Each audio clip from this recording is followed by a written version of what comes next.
entendemos que melhorou muito com a biometria, etc., poderá essa biometria ser utilizada cruzando esse dado na área de registro civil? Onde eu sei, e isso eu acho que o pessoal do TSE está aqui presente, até pouco tempo atrás, pelo meu conhecimento, o sistema do TSE não cruza dados. Então, se eu comparecer na minha sessão eleitoral, eu sou Lídia. Mas eu posso ir na outra sessão eleitoral e ser Maria. Não há cruzamento de dados. Por enquanto, eu não sei, os senhores são do TSE, se corrigiram essa falha ou não, continua assim. Agora, dos institutos estaduais de identificação, não. Se eu quiser burlar o Instituto de Identificação dos estados do Paraná, Santa Catarina e Rio Grande do Sul, que estão interligados, e quiser fazer uma identidade com o nome de Maria, vai ser indeferido, porque eu já sou Lídia no estado do Paraná. Então é essa segurança que os institutos estaduais de identificação proporcionam à população. E outra coisa, deputado, a função do instituto não é só emitir documento de identidade, fazem perícias. E essa expertise é aprendida ao longo dos anos. Quem vai fazer a perícia do local do crime, da cena do crime, para identificação de vítima, identificação de autor de crime, identificação de duplicidade, multiplicidade de documento de identidade de um réu que foi preso? Quem fará isso? O TSE? É essa a minha preocupação. Eu agradeço, Júlio. Eu acho que... Sido também muito prolífera na sua produção e nas suas manifestações.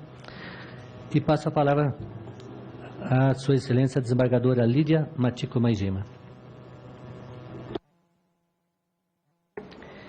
Excelentíssimo senhor deputado federal Osmar Serraglio, presidente desta comissão, excelentíssimo senhor deputado federal Júlio Lopes, digníssimo relator da Comissão Especial do Projeto de Lei 1775/2015, e minha saudação especial ao deputado federal Osmar Serraglio, que era diretor da gloriosa Faculdade de Direito da Unipar, na época em que eu tive a honra de ser docente daquela faculdade. Saúdo também os demais parlamentares desta casa, especialmente os membros desta comissão, senhoras e senhores. Bem, como já sinalizado, sou desembargadora do Tribunal de Justiça do Estado do Paraná, magistrada de carreira, e quero fazer aqui para os senhores uma pequena digressão histórica, até para que os senhores entendam o motivo da minha presença aqui nesta comissão, nesta tarde.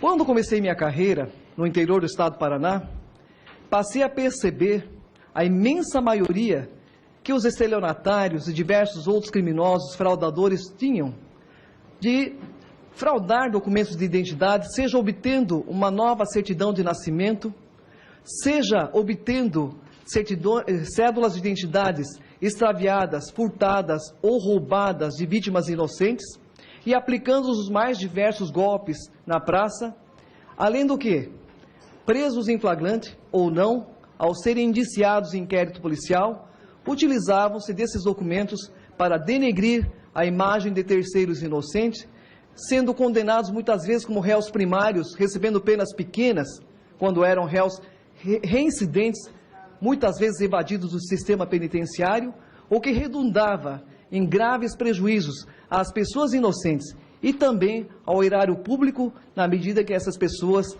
pleiteavam e ganhavam indenizações por danos morais. Foi com base nesses documentos que colecionei ao longo da carreira que em 1991 passei a redigir um trabalho visando corrigir esta falha existente no sistema de identificação, no sentido de melhorá-lo. E em 1992, já em parceria com o promotor de justiça Carlos Bachinski de Cascavel, concluímos o trabalho que foi publicado no início do ano de 1993. Este trabalho inspirou 3 projetos de lei. Um em 1993, outro em 1994 e outro em 1996, de autoria do ex-senador Pedro Simon, que culminou na sanção da Lei Federal 9.454, de 7 de abril de 1997, que criou, portanto, o RIC, Então, senhoras e senhores, eu sou a mãe do Rick. Feita essa digressão histórica, passo agora a analisar as questões inerentes ao projeto de lei 1775/2015, que é o que nos interessa nesta tarde. Não me posiciono contra essa proposição apenas por ser refratária à ideia de se revogar a lei da qual sou a mãe.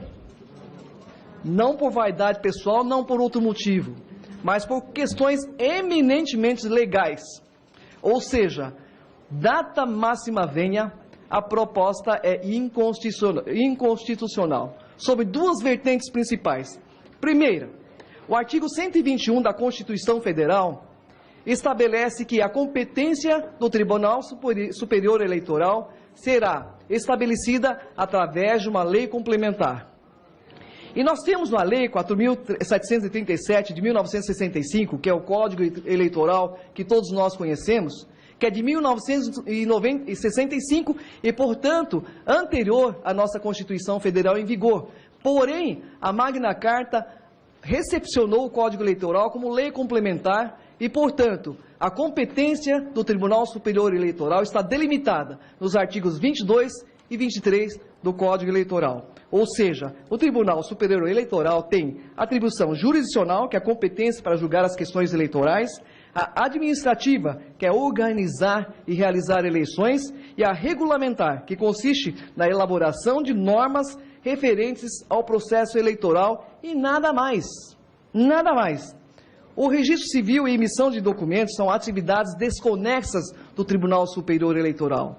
E alguém pode dizer, mas em país X, Y, Z, a Comissão Eleitoral tem essa atribuição de emitir documento de identidade cidadão. Ora, é primário esse entendimento. Nós não podemos confundir comissão eleitoral de alguns países, que é composto por membros do Executivo, Legislativo e até mesmo do Judiciário, com a Justiça Eleitoral, que é o sistema brasileiro.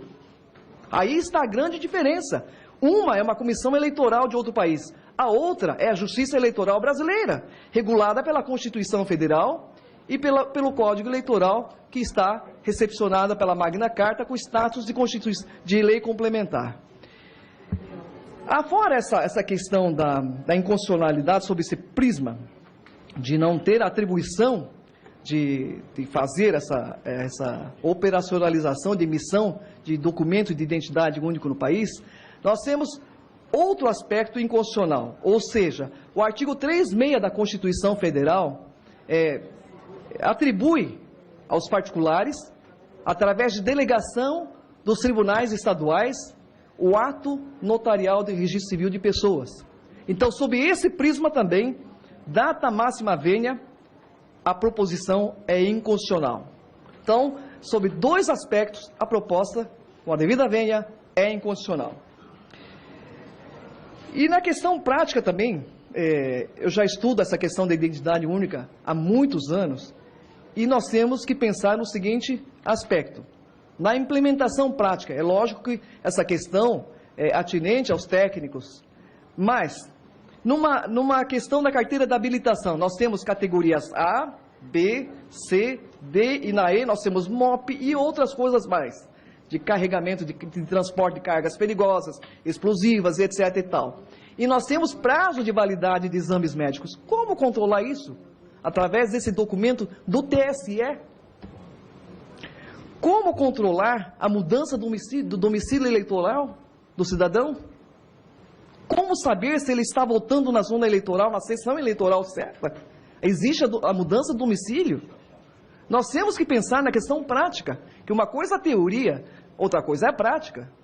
Então, sob esse prisma também eu vejo que há um óbice muito grande que pode, eventualmente, os técnicos conseguirem equacionar. Contudo, para equacionar todas essas demandas, senhores, nós vamos levar muitos anos. E a área de segurança pública, a justiça criminal, exige a imediata unificação das identidades do país. Nós estamos vendo as fraudes acontecendo em todo o segmento da sociedade, contra vítimas, pessoas físicas, jurídicas, pessoas públicas, entes públicos. Isso não pode continuar acontecendo, né? Então, sobre esses dois prismas, já destaco que a proposta da data venha é inconstitucional. Um outro aspecto, A preocupação minha, quando li o texto do projeto de lei 1775, foi com relação ao artigo 8º. Muito embora, no início, se não me engano, no artigo 1º, se diga que não pode ser compartilhado esse banco de dados do TSE com qualquer ente privado, o artigo 8º abre uma brecha, que diz o seguinte: o Tribunal Superior Eleitoral poderá firmar acordo, convênio ou outro instrumento congênero com entidades governamentais ou privadas.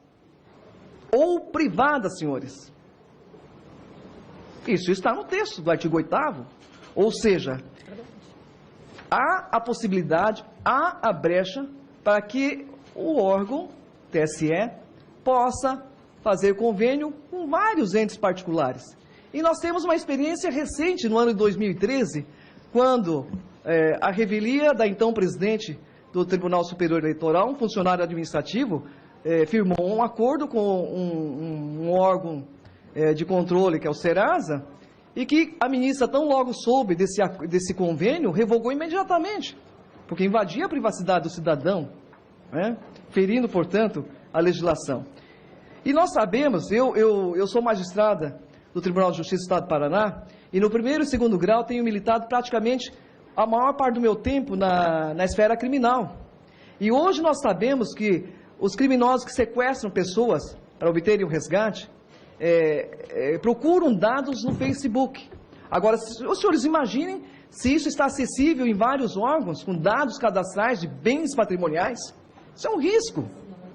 É um risco muito grande ao cidadão. Então, sob esse prisma, também me preocupa muito a redação desse artigo 8º e eu gostaria que analisassem realmente com muita cautela esse dispositivo.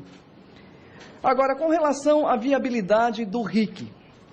Não que eu seja mãe do RIC, mas eu tenho que defender o RIC. Por quê? É uma lei federal em vigor há 18 anos. Há 18 anos. E não foi implementado, eu não sei qual é a dificuldade, não sou ninguém para tecer crítica a ninguém, né? Mas, como eu tenho conhecimento que essa lei está em vigor há tanto tempo, no Paraná, nós estamos abrindo vários projetos visando implantar desde já esse RIC. Ou seja, no Paraná, o Estado do Paraná, juntamente com os governos do Estado do Rio Grande do Sul e Santa Catarina, lançaram o CODESUL, que é o Conselho de Desenvolvimento do Sul, e organizaram um sistema chamado BioSul. Este BioSul consiste no compartilhamento de dados dos institutos estaduais de identificação do Paraná, Santa Catarina e Rio Grande do Sul. Já está em pleno funcionamento. Agora, o Estado do Mato Grosso do Sul está ultimando a digitalização dos seus dados para integrar ao sistema BioSul. Estamos demonstrando, portanto, que a implantação do RIC é possível através da interligação dos 27 institutos estaduais de identificação já em funcionamento, muitos institutos dos quais Rio de Janeiro e São Paulo centenários, contando com expertises que fazem trabalhos extraordinários, além de uma simples emissão da carteira de identidade. Então, estamos provando, por A mais B, que é possível a implantação do RIC com baixíssimo custo para a União. E quem está coordenando esse trabalho do BioSul é a Celepar, que é o órgão de processamento de dados do Estado do Paraná, do governo do Estado do Paraná. Então, o custo é baixíssimo, nós estamos atravessando um período de grave crise financeira no Brasil e no mundo, e eu acho que a implantação do RIC, através dessa interligação, é mais do que importante e necessária nesse momento. Bom, para complementar esses dados do Instituto de Identificação do Paraná, porque hoje o Instituto de Identificação do Paraná tem dados digitalizados da maioria das pessoas que têm habilitação, ou seja, a Carteira Nacional da Habilitação. Toda vez que o indivíduo vai fazer a renovação da carteira de habilitação, ele já obtém um documento digitalizado. Então, é um público geralmente de 18 a 80, 90 anos que conduz veículo automotor. E nós tínhamos, então, um hiato, que seria as pessoas não habilitadas e as crianças ou adolescentes até 18 anos de idade. Então, sob minha coordenação, nós lançamos no Tribunal de Justiça do Estado do Paraná, inicialmente, muito timidamente, na segunda vice-presidência do Tribunal de Justiça, um projeto intitulado Criança protegida no Estado do Paraná. O governador do Estado do Paraná, ao perceber a importância desse projeto, e na época quem estava no exercício era o professor Flávio Arnes, se interessou e, em contato conosco, lançamos então um decreto judiciário e governamental no Estado do Paraná, ampliando esse projeto da criança para criança e adolescentes protegidos. Além de alimentarmos o Instituto de Identificação com os dados cadastrais das crianças e adolescentes do Paraná, nós estamos visando com isso instrumentalizar o SICRID, que é um órgão que nós temos ligado à Polícia Civil do Estado do Paraná, que é o Serviço de Investigação de Criança Desaparecida. Ou seja, uma criança desaparecida, geralmente, é de uma família mais carente, e geralmente essa criança só tem a certidão de nascimento e a fotografia documentada pela família. E com a carteira de identidade da criança, com o registro biométrico dessa criança, nós temos muito mais facilidade em encontrá-la, porque no desaparecimento nós temos condições de fazer a comunicação para o setor de emissão de passaportes da Polícia Federal, fronteiras secas, portos e aeroportos, e se a criança não sair do país, um dia ela vai obter a carteira de identidade. E aí nós encontramos essa criança onde quer que ela esteja, desde que nós tenhamos um sistema integrado. E para finalizar, eu quero destacar que as atividades do Instituto Estaduais de Identificação, ao contrário do que muita gente imagina, não se restringe a apenas emitir documentos de identidade. Nós temos perícias papiloscópicas de cadáveres, de vítimas de crimes. Nós temos perícias em cenas de crimes para identificar autores de crimes. E nós temos, sobretudo, perícias para identificar a multiplicidade de documentos de identidade e também para identificar cabalmente aquele indivíduo que é indiciado, preso em flagrante ou não. Então, se nós atrelarmos a emissão da carteira de identidade num órgão que nada tem a ver com a segurança pública, preocupa-me muito a questão da realização desses exames periciais depois. Quem realizará essas perícias? Com qual expertise? E nós temos nos Institutos Estaduais de Identificação pessoas treinadas há muitos anos, funcionários de carreira, que fazem qualquer tipo de perícia. Prova disso que recentemente nós tivemos vários casos de crimes que aconteceram no Paraná, que através da coleta de material datiloscópicos no cenário de crime, conseguiram identificar vários crimes. Então, essas são as minhas... O projeto é inconstitucional sob dois aspectos que eu mencionei aos senhores, resumidamente. A implantação da identidade é única, é possível, de baixíssimo custo, através da interligação dos institutos estaduais de identificação, como já estamos demonstrando nos estados do Paraná, Santa Catarina, Rio Grande do Sul e Mato Grosso do Sul. Então, eram essas as posições que eu tinha que trazer aos senhores, né? E eu espero que façam bom proveito dessas minhas colocações. Muito obrigado, senhor presidente. Obrigado, senhor. Proceder na documentação tanto fotográfica quanto biográfica e... Pelo que eu sei até agora, Nesse deputado, sentido, o senhor não acha que isso pode ser integrado não, também? pelo que eu sei até agora, com a devida vênia, o sistema do TSE, a não ser que tenham corrigido, eu não sei, acho que tem gente do TSE aqui, Tem, então todos aí. ele identifica, por exemplo, eu compareço na minha sessão eleitoral, eu sou Lídia Maegima, mas eu posso ir na outra zona eleitoral e ser Maria, que não há cruzamento de informações. E como é que nós vamos criar uma identidade única com um sistema dessa natureza? Não, e os institutos aí... estaduais de identificação, só para terminar meu raciocínio, deputado, com a devida vênia, os institutos estaduais de identificação, eles fazem cruzamento de dados. Quando eu comparecer em algum posto de identificação e tentar fazer um registro com outro nome, ele vai ser indeferido, porque simplesmente há o cruzamento de dados. Ele funciona dessa forma. Então, a segurança é total com relação à identificação nos institutos estaduais de identificação. Agora, isso que apontei a Vossa Excelência. A inconstitucional sobre dois vieses. É a incompetência do TSE para cuidar dessa atribuição. Fere frontalmente o artigo 121 da Constituição Federal e os artigos 22 e 23 do Código Eleitoral. O Código Eleitoral que foi recepcionado pela Constituição como lei complementar. E fere o artigo 236 da Constituição também, por invadir a seara dos tribunais estaduais, que tem nos registradores seus agentes delegados. Então é inconstitucional sobre esses dois vieses. Inclusive, ele trata da questão da identidade dos dados privados da pessoa, protegidos pelo artigo 5º da Constituição Federal, então teria que, no mínimo, ser submetido pelo plenário da Casa, e não por uma comissão. Sob todos esses prismas, ele é totalmente inconstitucional. E eu estou demonstrando por A mais B que os governos do Estado do Sul estão fazendo a identidade única a custo zero para a nação, e nós podemos fazer isso em nível nacional e de imediato. E nós que trabalhamos na Justiça Criminal também, e todos os agentes que trabalham na área da Polícia, Ministério Público Estadual, Federal, Justiça Estadual, Federal, estão clamando há muito tempo pela identidade única. E nós temos uma lei em vigor há 18 anos. Então, para que criar uma outra lei com todas essas falhas, com esse artigo 8º que permite a realização de convênio com entes privados? Não, eu queria... essa fala é de capital importância para nós, porque... Já disse, deixar claro, não há necessidade de uma nova lei de cadastro único. Não há. Aperfeiçoamento, o que poderia aperfeiçoar? Aperfeiçoamento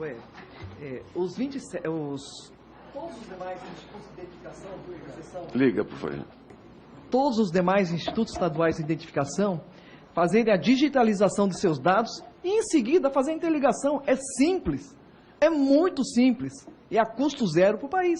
Nós estávamos discutindo, me permite, com o Júlio, agora há pouco, de manhã. Em que isso esteja tudo muito bem amarrado e tudo muito bem construído. Antes da palavra da doutora Lídia, é o deputado Nelson Marquesan Júnior. Não pode... Então, doutora desembargadora. Tá. Deputado Júlio Lopes, eu tenho o dever de alertar Vossa Excelência com relação a CPFs. CPF sem biometria também é passível de fraude. O presidente da Junta Comercial do Estado do Paraná, então presidente, o doutor Áquil, disse um dia para mim no ano passado: desembargadora, socorro, eu tenho quase 500 empresas fantasmas registradas na Junta Comercial do Paraná, o que eu faço? Documento falsificado. Então, sem um documento de identidade único com registro de biometria, nada se pode fazer para coibir fraudes e crimes do país. Muito obrigado. Mas, doutora desembargadora, a nossa compreensão é exatamente essa, quer dizer, de forma alguma nós diferimos do seu entendimento. É muito feliz. Então, antes do deputado Luiz Carlos Raules, a desembargadora Lídia estava concluindo, né, em relação à intervenção do deputado Sóstenes e depois a intervenção do deputado Adelmo também. Então, a senhora tem a palavra. Bem, senhores, não querendo alongar-me muito e nem ser repetitiva, mas apenas porque o excelentíssimo senhor presidente Rômulo chegou depois do meu pronunciamento, e o deputado Sóstenes também, eu insisto em dizer que a implantação do RIC através da interligação dos institutos estaduais de identificação a custo zero para a nação é viável. E os governos do estado do Paraná, Santa Catarina e Rio Grande do Sul já estão demonstrando que a implantação do RIC através dessa interligação é possível. Nós criamos nesses 3 estados da federação o projeto BioSul. E o estado do Mato Grosso do Sul está ultimando a digitalização de seus dados e vai passar a integrar esse BioSul com a identidade única nos 4 estados da federação. Então, é perfeitamente possível a custo zero para a nação. É essa a colocação que eu gostaria de fazer. Muito obrigado. 80 milhões